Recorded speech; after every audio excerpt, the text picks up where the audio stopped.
होतो. आधी समजा आपल्याला इथून मुंबईला जाण्यापर्यंत 16 तास 17 तास लागायचे. आज समृद्धीच्या मार्गे आपण साधारण 10 तासाच्या आधी किंवा 11 ते 12 तासामध्ये आपण तिथं पोहोचतो. तर वाईट वाटते की जेव्हा आपण कृषी क्षेत्रामध्ये जर आपण बघितलं तर तितकी वेगवान प्रगती झालेली नाही. जबकि आपला जो देश आहे हा कृषी प्रधान देश आहे. बरोबर.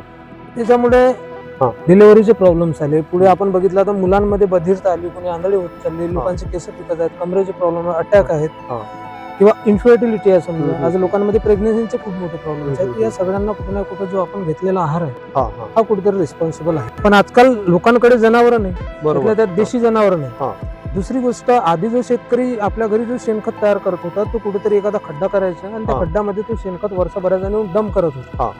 तर त्याच्यामुळे त्या शेणखताची गॅस तिथे टिकून राहायची. बरोबर. पण आता काय झालं की कुठलाही शेतकरी सरसकट कुठेही नेऊन तो खत फेकतो किंवा वेस्ट मटेरियल फेकतो, त्याची गॅस उडून जातो आणि तो प्रॉपर कुजतही नाही. नमस्कार मित्रांनो, पुन्हा एकदा आपलं स्वागत आहे नवीन व्हिडिओमध्ये. आज आपण आहोत प्राध्यापक अनंत कुमार तागडे यांच्यासोबत आणि आपण आज सेंद्रिय शेती या विषयावर त्यांच्याशी विशेष चर्चा करणार आहोत आणि आपण समजणार आहोत की शेतकऱ्यांना सेंद्रिय शेतीकडे आजच्या काळामध्ये का वळलं पाहिजे, त्यांचे विचार आपण या मुलाखती दरम्यान आज जाणून घेणार आहोत.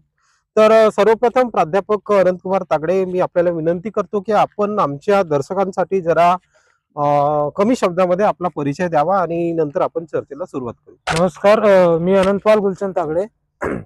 सध्या माझं MSc नेट झालेलं आहे कृषीमध्ये आणि मी मनोहरभाई पटेल कृषी महाविद्यालय हिराटोला इथे सहाय्यक प्राध्यापक म्हणून कार्यरत आहे. आणि शेतकरी कॉलेजला काम करत असताना एक आमचं लक्षात आलं की शेतकरी आणि शेती ही कुठेतरी अडचणीत आलेली आहे आणि त्यामुळे सेंद्रिय शेतीवर सुद्धा आमचं काम चालू आहे. आणि आज सध्या आम्ही 8,500च्या वर टीम मध्ये काम करत आहोत आणि संपूर्ण गोंदिया जिल्ह्यामध्ये आमचा सेंद्रिय शेतीमध्ये काम आहे. आता तुम्ही कार्यरत आहात. हो. तर प्राध्यापक, तुम्ही मला सांगा की तुमचा एज्युकेशनल बॅकग्राऊंड काय, म्हणजे जर हा व्हिडिओ विद्यार्थी देखील बघत असतील तर आपण कशा प्रकारे कुठलं शिक्षण घेऊन इथपर्यंतचा जो प्रवास आहे तो आपण केलेला आहे, त्याबद्दलही थोडंसं आपण सांगितलं. बघा, 12वी झाल्यानंतर माझा BSc ऍग्री 4 वर्षाचा डिग्री कोर्स झालेला आहे डॉक्टर पंजाबराव देशमुख कृषी विद्यापीठ अकोला या ठिकाणून. आणि पुढे मी ICR Indian council of agriculture research new Delhi यांचे जे एक्झाम होते यामध्ये मी ग्वालियर मध्य प्रदेश मधून माझा MSc 2 वर्षाचा कम्प्लीट केलेला आहे. आणि जे ऍग्रिकल्चर सायंटिस्ट रिक्वायरमेंट बोर्ड आहे न्यू दिल्ली, त्याचा नेट एक्झाम सुद्धा मी क्वालिफाईड आहे. बरं. आणि मला असं वाटलं की इतक्या शिक्षणाचा फायदा नुसताच इकडे तिकडे करण्यापेक्षा मग विद्यार्थ्यांसोबत शेतकऱ्यांपर्यंत आपल्याला कसं पोहोचता येईल, बरोबर, जेणेकरून त्यांची शेती किंवा शेतकऱ्यांचं जीवनमान उंचावेल. आणि या दृष्टीने आमचं काम सुरू आहे. बरं. तर आता शेतकऱ्यांसाठी काम करता करता आपण कुठे जॉब देखील करतात का, एखाद्या महाविद्यालयात? हो, मी BSc ऍग्री जो कॉलेज आहे हिराटोला, तालुका गोरेगाव, जिल्हा गोंदिया, इथे मागील 8 वर्षापासून सहाय्यक प्राध्यापक म्हणून कार्यरत आहे. 8 वर्षापासून? 8 वर्षापासून. म्हणजे तुमचा दांडगा अनुभव आहे असं म्हटलं तर वावगं ठरणार नाही. बरोबर. तर मग आता म्हणजे काय अशी गोष्ट होती की ज्यांनी आपल्याला प्रेरणा मिळाली की आपण विद्यार्थ्यांच्या बरोबर शेतकऱ्यांकडे वळावं, म्हणजे काय असं झालं किंवा काय असं घडलं की आपल्याला शेतकऱ्यांकडे जावंसं वाटलं? बघा, आज मागील आपण 15 वर्षापासून जे बघित आहोत, हळूहळू शेतीचा जो येणारा उत्पन्न जो आहे हा हळूवारपणे घटत चाललेला आहे. शेतकऱ्यांचा लागणारा खर्च हा वाढत चाललेला आहे. बरोबर. कीड रोगांचा प्रादुर्भाव वाढत चाललेला आहे. आज आपण बघत आहोत प्रत्येक दिवशी महाराष्ट्रामध्ये शेतकरी आत्महत्या करत आहेत आणि सर्वाधिक जो रेट आहे हा पूर्ण देशामध्ये महाराष्ट्राचा सर्वाधिक आहे. सगळ्यात जास्त शेतकरी आज आत्महत्या करत आहेत. बेरोजगार जे काही मुलं असतील त्यांच्या हाताला काम नाही. मग या सगळ्या गोष्टीमध्ये आपल्याला असं वाटलं की जर आपल्याला समोर जर चांगलं सबळ आणि सदृढ आयुष्य पाहिजे असेल, बरोबर, तर शेत जमीन वाचवणे किंवा शेतीवर काम करणे खूप गरजेचं आहे. आणि विद्यार्थ्यांना सुद्धा माझं आव्हान राहील की शेतीचं शिक्षण घेत असता बरोबर जर आपण ग्राउंड लेवलवर जर शेतीवर काम केलं किंवा शेतीवर जर शेतकऱ्यांसोबत मिळून काम केलं तर निश्चित याचा फायदा आपल्या भागातील शेतकऱ्यांना होऊ शकतो. बरं. तर प्राध्यापक, मला एक सांगा की ही जी शेतकऱ्यांची दुर्दशा म्हणजे आजच्या काळामध्ये आहे, आपल्याला काय वाटतं कोण याच्यासाठी जिम्मेदार आहे? म्हणजे बघा, याच्यासाठी कुठेतरी शेतकऱ्यांच्या या दुरावस्थेमागे कुठेतरी शासनाची जी नीती आहे, कुठेतरी पॉलिसी आहे शासनाची, हे देखील तेवढेच जबाबदार आहेत. बरोबर. आणि कुठं ना कुठं आजचा जो ऍग्रिकल्चर जो ग्रॅज्युएट आहे हा देखील पूर्वीसारखा तितका स्किलफुल नाही, कारण तो जे हा. 4 वर्ष किंवा 6 वर्ष शिक्षण घेतो आहे अच्छा तो फक्त आणि फक्त गव्हर्नमेंट नोकरीच्या भरोश्यावर अवलंबून आहे. अच्छा तो पुढे याच्या पुढे जाऊन विचार करत नाही. हा. कारण आज बघा गव्हर्नमेंट मध्ये जितक्या काही प्लेसमेंट असतील किंवा जितक्या काही जॉब ऑपॉर्च्युनिटीज आहेत हा. त्यापेक्षा अधिक जॉब ऑपॉर्च्युनिटी आजच्या काळामध्ये हे प्रायव्हेट सेक्टरमध्ये किंवा वेगवेगळ्या कृषी जे सेक्टर असतील हा. जे आपण ग्राउंड लेवलवर काम करतो त्याच्यामध्ये उपलब्ध आहेत. बरोबर. पण तुम्हाला काय वाटतं म्हणजे विद्यार्थी प्रायव्हेट सेक्टरकडे न जाता गव्हर्नमेंट कडेच म्हणजे का बरं असं बघतात? बऱ्याच लोकांचा उद्देश असा आहे की एकदा जर बुवा आपण गव्हर्नमेंट मध्ये लागलो आपली लाईफ सिक्युअर आहे. लोकांना माती चिखलामध्ये उतरणं पसंत येत नाही. बरोबर. बऱ्याच लोकांना ते स्किल सुद्धा नाही की शेतकऱ्यांचा नेमका प्रॉब्लेम्स काय आहे त्यांना ते सांगू शकत नाही आणि त्याच्यामुळे कुठं नाही कुठं ते याच्याकडून दूर होत चालले. आणि हा, तसाही हा. कोरोना आल्यामुळे आता बरेचसे विद्यार्थी हे अनस्किल असल्यामुळे हा हा ते तसे या गव्हर्नमेंट जॉब पासून थोडेसे दूर राहिलेले आहेत. बरं. तर मला सांगा हे जे विद्यार्थी तुम्ही घडवतायत एक प्रकारे 4 वर्ष तुम्ही त्यांना शिक्षण देताय, तर काय तुम्हाला काय म्हणायचं म्हणजे हे सगळे डमी आहेत की काय नाही म्हणायचं? डमी नाही म्हणता येईल, हा.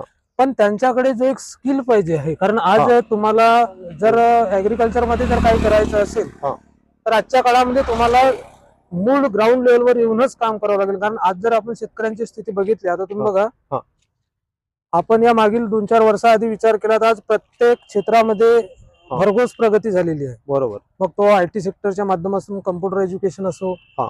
रोड इन्फ्रास्ट्रक्चर असो, टेलिफोन इन्फ्रास्ट्रक्चर असो, म्हणजे हा. सगळ्या क्षेत्रांमध्ये आज भरघोस प्रगती झाली. आज आपण आधी बघत होतो आपण की बँकमध्ये पैसे जमा करण्यासाठी येण्यासाठी आपल्याला 1-2 तास लाईनीमध्ये उभा राहत होतो. बरोबर. पण आज ते आपण सहज फोनवरून एखाद्याला गुगल पे, फोन पे करून किंवा स्कॅनरच्या माध्यमातून आपण पैशाची देवाणघेवाण करतो.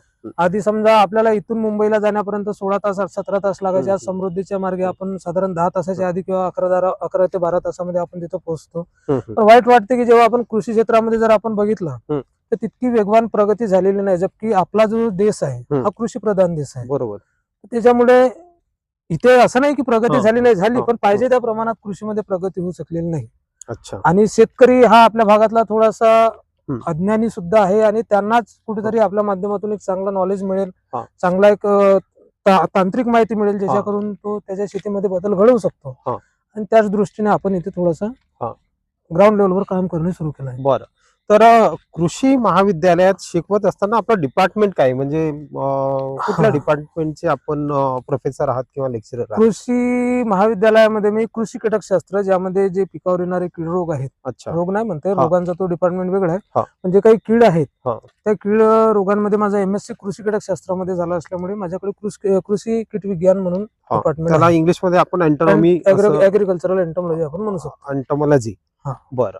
तर आता सरळ कृषी महाविद्यालयातनं बाहेर पडून म्हणजे तुम्ही कार्यरत आहातच, पण तिथलं वातावरण वेगळं नाही का, आणि शेतकऱ्यांचं जे वातावरण आहे किंवा त्यांच्याशी जो आपला बिहेवियर किंवा ऍटिट्यूड आपला आहे तर तो एकदम कसा तुम्ही शिफ्ट करता, तुम्हाला असं म्हणजे कसं जमतं हे सगळं शिफ्ट करणे? याचा हे की माझा मुळात हेतू हा होता की मी जे शिक्षण घेत आहे हे कुठेतरी शेतकऱ्यांच्या कामी पडलं पाहिजे. कारण मी जेव्हा शिकत होतो आणि तेव्हापासूनच माझा एक माइंडसेट होता की मला माझं काम शेतकऱ्यांसोबतच करायचं आहे. बरोबर.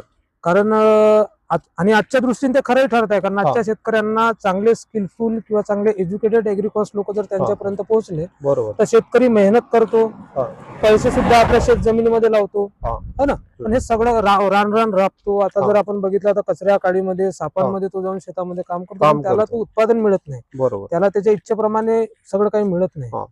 त्याच्यामुळे आपल्यासारख्या व्यक्तींची गरज आहे तिथे. आणि राहिली गोष्ट मी इकडे कसा शिफ्ट होतो, तर सुरुवातीपासून इंटरेस्ट आहे. आज हळूहळू मी 4 वर्ष झाले कंपनीला होतो. आता मला एक सवय झालेली आहे. आता सगळे शेतकऱ्यांच्या प्रश्नांची उत्तर आपण आपल्या पद्धतीने देऊ. तर आता महाविद्यालय व्यतिरिक्त तुम्ही कुठल्या कंपनी बरोबर जोडून हे कार्य सध्या करत आहात? बघा, कंपनीमध्ये मी सगळ्यात आधी जेव्हा MSc केलो, MSc केल्यानंतर मी सगळ्यात आधी सुमोटोमो ऍग्रिकल्चर कंपनी आहे जे मल्टीनॅशनल आहे. अच्छा. त्याच्यामध्ये मी 1.5-2 महिने काम केलं. पण ती केमिकल कंपनी असल्यामुळे माझा पोस्टिंग अमरावती वरुड तहसीलला होता. बरं. पण तिथे काय होतं की तिथे नुसतं केमिकलवर भर आणि शेतकऱ्यांना एका पेस्टिसाइडच्या ठिकाणी अनेक 2-3 पेस्टिसाइड देणे, नुसताच गरज नसताना त्यांच्या उत्पादन खर्चात वाढवणे. तर मी 1.5-2 वर्षामध्ये त्यांना 1 रुपयाचा सेल करून दिला नाही. अच्छा. आता सेल न झाल्यामुळे त्यांनी म्हणजे तुमच्या मनाला पटलं नाही की आपण नाही. शेतकऱ्यांना लुबाडलं पाहिजे लुबाडलं पाहिजे. कंपनीच्या भल्यासाठी. बरोबर. तर त्याच्यामुळे मी त्याचा 2 महिन्यामध्ये 1 रुपयाचा सेल केला नाही. अच्छा. त्याला वाटलं की हा व्यक्ती आपला सेल करणार नाही, याचा हा. अर्थ हा आपल्या काही कामाचा नाही. कामाचं नाही. तो मला म्हटला की भाई तू आता घरीच आहे आणि घरी जाऊन तू तुझं दुसरं काही बघू शकतो. मग अशा वेळेस मग ऑनलाईन शोधत असताना मला हा, ही Krishna business development private limited Dhule, अच्छा. जी कॅड मल्टिप्लायर नावाने सुद्धा फेमस आहे, हा. तर याची माहिती मिळाली. हा. मी लगेच भंडाऱ्याला जाऊन याचा डिस्ट्रीब्युटरशिप घेतला. अच्छा. आणि डिस्ट्रीब्युटरशिप घेऊन मी माझ्या भागातील जे काही शेतकरी असतील त्यांच्या शेतामध्ये ट्रायल टाकले. अच्छा. त्याचे रिझल्ट मला आले, ऑर्डर आले, हा. आणि मग मी लगेच त्यांच्यामध्ये पुन्हा एक मोठ्याने इन्व्हेस्टमेंट करून मग मी याची सुरुवात केली. आज हळूहळू सडक अर्जुनी तालुका असेल, मोरगाव अर्जुनी तालुका आहे, ककोडी आहे देवळी तहसील मधला, तिकडे औरंगाबादचा साईड असेल, अमरावती आहे, वर्धा आहे, एमपी मध्ये आपलं काम हळूहळू आता सुरू आहे. गोंदिया तालुक्यात सुद्धा सुरू आहे. बरोबर. तर प्राध्यापक मला सांगा, तुमच्या मते किंवा तुमचा जो हा अभ्यास आहे, तुम्ही शिक्षण जे आतापर्यंत केलेले आहात आणि तुम्हाला जो अनुभव आहे कृषी महाविद्यालयाचा, त्यानुसार तुम्हाला काय वाटतं आताच्या म्हणजे शेतीची स्थिती काय किंवा जमिनीची काय स्थिती आहे तुमच्या माहितीप्रमाणे? बघा, 1968च्या आधी आपण शेतामध्ये कुठल्याही प्रकारचा रासायनिक वापरत नव्हतो. बरोबर. आपण आपले जर आजी पंजोबा बघितले तर ते 100 वर्षापर्यंत, काही जण जे असे होते की 100च्या वर सुद्धा जगायचे. अच्छा. बरोबर, हे बरोबर आहे. त्यांना 5-5, 6-6 लेकरं असायचे. आणि त्यांचा शरीर सृष्टी सुद्धा एकदम भक्कम आणि सबळ असायची. पण पुढे काय झालं की जेव्हा आपण स्वातंत्र्य काळात आलो आणि लोकांची जेव्हा जनसंख्या वाढली, तर तेव्हा आपल्या देशासमोर त्या लोकांना अन्न पुरवणे खूप मोठं आव्हान होतं. आणि मग तेव्हा तुम्ही ऐकलं असाल की जेव्हा हरित क्रांती आली 1966, आणि मग त्याच्यामध्ये त्यांनी असं ठरवलंय की हरित क्रांती जर आपल्याला करणे असेल किंवा उत्पन्न जर आपल्याला वाढवणे असेल, तर आपल्याला शेतामध्ये रासायनिक खताचा वापर करावा लागेल, संकरित बियाणे वापरावं लागेल, मिक्सर पीक पद्धती आपल्याला वापरावं लागेल. आणि तिथून शेतकऱ्यांनी मग हळूहळू रासायनिक खताचा वापर केला. अच्छा. तर जमिनीमध्ये किंवा निसर्गाने शेतकऱ्यांना शेती करण्यासाठी सगळ्या गोष्टी दिलेल्या होत्या. निसर्गाचं म्हणणं होता की शेतकरी कुठेही जाईल आणि जमिनीमध्ये काही जरी त्यांनी टाकला तरी तो उगवेल, कारण ही सगळी निसर्गाची व्यवस्था होती. आज आपण जर जंगलामध्ये बघितलं तर आपण त्यांना कुठलं रासायनिक खत देत नाही, कुठलं फर्टिलायझर देत नाही, कुठलं काहीच देत नाही. पण ते बरोबर त्यांच्या ऋतूमध्ये त्यांना बहार येतो, फळं लागतात, गोळेही लागतात. किंवा आपण जर वर्षभर बघितला तर जंगलातल्या ज्या वनस्पती आहेत आपल्याला हिरवगार दिसतात, पण शेतीमध्ये असं होत नाही. कारण आपण 66 पासून जेव्हा आपण रासायनिक वापर केला, कारण आधी बघा जमिनीमध्ये 1 ग्राम मातीमध्ये कमीत कमी 20 करोड पर्यंत जीवाणू राहायचे. बरोबर. निसर्गाने आपल्याला आज बघा एक हेक्टर जे शेती आहे त्याच्यामध्ये 4000 स्क्वेअर फीट जागा आहे. प्रत्येक स्क्वेअर फीट मध्ये निसर्गाने 8 ते 10 गांडूळ दिले होते. बरोबर. आणि गांडुळांचं काम काय आहे की गांडुळांचं जेवढं वजन आहे तेवढंच ते खातात आणि तेवढंच ते बाहेर त्याचा वेस्ट मटेरियल म्हणून टाकतात. तर जो नॅचरली जो गांडूळ खत तयार होणार होता शेतामध्ये, त्याची प्रोसेस आपण ब्रेक केली रासायनिकमुळे. बरं. आणि मग याच्यामुळे काय झालं, प्रोसेस ब्रेक झाल्यामुळे मग हळूहळू जमिनीमध्ये जो रासायनिक खत आपण टाकत गेलो, शेतकऱ्याला काय वाटलं, पहिल्यांदा जेव्हा त्यांनी टाकला रासायनिक, त्याला उत्पादन वाढून मिळालं. कारण जेव्हा त्यांनी रासायनिक खत टाकला, कारण रासायनिक खत गरम राहतो, आपण जर समजा त्याला हातात घेतला थंड वाटतो, पण जर एखाद्या पिकाच्या मुळात आपण देऊ तर ते पीक जाडते, म्हणजे तो गरम राहतो. तर काय झालं की रासायनिक खत टाकल्यामुळे जमिनीमधले जे 20 करोड जीवाणू होते ते झपाट्याने मेले. आणि झपाट्याने मेल्यामुळे ते मरून कुजून ते सेंद्रिय खत म्हणून पिकाला भोजनाच्या स्वरूपात मिळाले. आणि त्याच्यामुळे उत्पादन वाढलं. शेतकऱ्यांना काय वाटलं की युरिया किंवा DAP SSP मारल्यामुळे उत्पादन वाढलं, आणि त्याच्यामुळे तो लालचीपोटी अतोनात त्याचा वापर त्याने सुरू करणं चालू केला. आणि आज काय झालं, युरियाची जर एखादी आपण बॅग बघितली किंवा जो युरियाचा पोता बघितला आपण, त्याच्यामध्ये ठळक लिहिलं राहते 46% नत्र. म्हणजे 100 किलो मध्ये फक्त 46 किलोच नत्र कामाचा आहे. बाकीचा जो 54 किंवा 56% जो काही आहे तो सगळा रॉ मटेरियल आहे, ज्याचा वापर आपण हे रोड तयार करताना आपण वापरतो, किंवा ज्याला आपण साल्टी मटेरियल म्हणतो. साल्टी मटेरियल म्हणजे काय की नमक म्हटलं तरी काही हरकत नाही, किंवा शेतकऱ्याच्या दृष्टीने आपण त्याला काळी कचरा सुद्धा म्हणू शकतो. शेतात त्याचं काही काम नाही. तर सलग 66-68 पासून तो टाकल्यामुळे जमिनीचे जे काही छिद्र होते ते सगळे पॅक झाले. जमिनीची हवा खिडती बंद झाली, खिडती जी हवा होती ती बंद झाली. जमीन गरम झाल्यामुळे गांडूळ हा मेला नाही, हा अजून पुन्हा खाली गेला आणि सुप्त अवस्थेत गेला. जीवाणूचा काउंट दिवसेंदिवस मरत गेला. जमीन कडक झाली. आज आपण बघितलं, पूर्वी आपण नांगरणीने शेती करत होतो, आज आपण ट्रॅक्टर जरी लावला तरी ते जमिनीमध्ये जात नाही. बरोबर. तर ही सगळी दुरावस्था झाल्यामुळे म्हणजे जमिनीमध्ये जे आपण शेती करतो जमिनीचा, तो वरचा जो 6 इंचीचा भाग आहे, म्हणजे जमिनीच्या फक्त अर्धा फीट वरच्या भागामध्येच आपण शेती करतो, त्याच्या खाली आपण शेती करत नाही, कारण तो जो 6 इंचचा भाग आहे ज्याला आपण ऍक्टिव्ह रूट झोन म्हणतो, म्हणजे पिकाचे मुळं फक्त त्याच भागात पसरतात आणि त्याच्या खाली जर मुळं गेलं तर ते फक्त मुळं धरून ठेवण्याचं काम करेल. त्या भागातून आपल्याला कुठल्याही प्रकारचे जे न्यूट्रिएंट्स आहेत ते मिळणार नाही. आणि ते 6 इंची मधला साधारण 4.5 इंचचा भाग हा पूर्ण कॉन्क्रीट झालेला आहे. आणि आपण जे आता शेती करतो हे फक्त 1.5 ते 2 इंची मध्येच करत आहोत. त्याच्यामुळे पिकांना जमिनीमधून जो मिळणारा भोजन आहे हा कमी मिळत आहे. आणि त्याच्यामुळे मग हे शेतीमध्ये जे उद्भवणारे जे काही प्रॉब्लेम्स आहेत, जे काही उत्पादनात घट आली असेल, उत्पादन वाढीसाठी जो लागणारा खर्च आहे, कीड रोगाचा वाढणारा संक्रमण आहे, किंवा तसे मटेरियल खाल्ल्यामुळे जे मानवी आजार होत आहेत है ना, की आज समजा आपण डिलिव्हरीचे प्रॉब्लेम्स आले लोकांना, डिलिव्हरीचे प्रॉब्लेम्स आले, पुढे आपण बघितलं तर मुलांमध्ये बधिरता आली, कोणी आंधळे होत चालले, लोकांचे केस पिकत आहेत, कमरेचे प्रॉब्लेम, अटॅक आहेत, किंवा इन्फर्टिलिटी आहे. समजा आज लोकांमध्ये प्रेग्नेन्सीचे खूप मोठे प्रॉब्लेम्स आहेत. या सगळ्यांना कुठे ना कुठे जो आपण घेतलेला आहार आहे हा कुठेतरी रिस्पॉन्सिबल आहे. अच्छा, तर मग ह्या गोष्टी तुम्ही जेव्हा शेतकऱ्यांना पटवता किंवा त्यांना सांगता, तर त्यांचे काय म्हणजे मुख्य प्रश्न असतात, किंवा तुम्हाला कुठल्या म्हणजे चॅलेंजेसना इतका जेव्हा आपण इतका सांगितल्यानंतर शेतकऱ्यांना आम्ही वाटलो की या सगळ्या गोष्टीमध्ये जर तुम्हाला बाहेर निघणे आहे तर या सगळ्यांवर जो पर्याय आहे आजच्या काळात हा देशी गाईचा शेणखत आहे. अच्छा, पण आजकाल लोकांकडे जनावर नाही, बरोबर, त्यात देशी जनावर नाही. दुसरी गोष्ट, आधी जो शेतकरी आपल्या घरी जो शेणखत तयार करत होता तो कुठेतरी एखादा खड्डा करायचा आणि त्या खड्ड्यामध्ये तो शेणखत वर्षभराचा नेऊन डंप करत होता. तर त्याच्यामुळे त्या शेणखताची गॅस तिथे टिकून राहायची. बरोबर. पण आता काय झालं की कुठलाही शेतकरी सरसकट कुठेही नेऊन तो खत फेकतो किंवा वेस्ट मटेरियल फेकतो, त्याची गॅस उडून जातो आणि तो प्रॉपर कुजतही नाही. दुसरी गोष्ट काय झाली की जेव्हा आपण शेणखत जमिनीमध्ये टाकतो तर बऱ्याचशा अळ्या, बऱ्याचशा बुरश्या हा त्या ठिकाणी असतात, आपण त्यालाही सोबतच तिथे नेऊन टाकतो. याच्यामुळे सुद्धा 20% कुठं ना कुठं पेस्ट अँड डिसीजचा किंवा कीड आणि रोगांचा प्रादुर्भाव वाढलेला आहे. हा मागील आपल्या काही रिसर्च मध्ये समोर आलेला आहे. आणि त्याच्यामुळे मग आता याच्यावर आपल्याला जो देशी गाईचा पर्याय आहे आणि याचा जर मार्केटमध्ये जर आपण विचार केला तर आजच्या घडीला एक ट्रॉली शेणखताची किंमत हे 3,500 रुपये किंवा 3,000 रुपये. मग आम्ही शेतकऱ्याला हे सांगतो, जर बाबा तुला पॉसिबल असेल तर कर. शेतकऱ्यांकडे आता जर ऑप्शन नसेलच मग तू सांगते आता काय करायचं. म्हणजे त्यांना जर इतकी प्रॉब्लेम आपण लक्षात आणून दिली की तो स्वतःच विचार करते की आपण कुठेतरी चुकत आहोत. मग आता इथून चुकण्यातून आपल्याला बाहेर कसं निघायचं आहे त्याच्यावर मग आपण सरते शेवटी सांगतो, कारण आपला जो हेतू आहे हा कुठल्याही शेतकऱ्यांना लुबाडण्याचा नाही, बरोबर, आणि कुठल्याही शेतकऱ्याची दिशाभूल करणे हा आपल्या याच्यात हेतू नाही. पण आज जर आपण विचार केला नाही तर आज बघा आपल्या देशातली 30% जमीन ही नापीक झालेली आहे. बरोबर. हे जर असंच चालत राहिलं तर जनसंख्या तर 140 करोड आहे, पण जमिनीची संख्या घटत चाललेली आहे. तर असंच जर चाललं तर एखाद्या वेळेस कोणतरी म्हटलंय की 2032 मध्ये जो दुष्काळ पडेल तो कृषी क्षेत्रातला आहे. जसा कोरोना होता, कोरोनामध्ये लोकांनी जेसीबीने गाडला, आपण बघितलं, मारापिटा झाल्या लोकांच्या, पहिले मला गाड, पहिले मला गाड. येणाऱ्या काळामध्ये जे जमिनीची जे काही समस्या येईल आणि जमिनी क्षेत्रातला जो काही दुष्काळ राहील, मला वाटतं त्यावेळेस याच्यापेक्षा खूप भयंकर प्रॉब्लेम्स येईल कोरोनापेक्षा. म्हणजे तुम्हाला असं म्हणायचंय की येणाऱ्या काळामध्ये सगळ्यात मोठी समस्या आहे शेती क्षेत्रातली, शेती क्षेत्रातली नाही, आणि त्याच्यावर जे डिपेंडेंट लोक आहेत त्यांना खूप संकट. कारण बघा ना, आणि गव्हर्नमेंटची पॉलिसी काय, गव्हर्नमेंट संपूर्ण रासायनिक खत बंद नाही करू शकत. त्याला काय, तो मेला तर गेला, त्याला त्याशी घेणं नाही. पण बघा आज आपण बघितलं युरिया, डीएपीचे जे रेट वाढलेले आहेत. आता आपण धुळेची एक न्यूज पाहिली की एक शेतकऱ्याला युरिया न भेटल्यामुळे तो जाऊन सुसाईड करत आहे कृषी अधीक्षकाच्या समोर. म्हणजे आजच्या काळात जर रासायनिक खत आपल्याला भेटत नसतील तर येणाऱ्या 10 वर्षाची स्थिती काय राहू शकते. बरोबर. तेव्हा तर शेतकऱ्यांना शेती सोडावी लागेल. त्याचे पर्याय काय आहेत हे आपल्याला आतापासून शोधणं.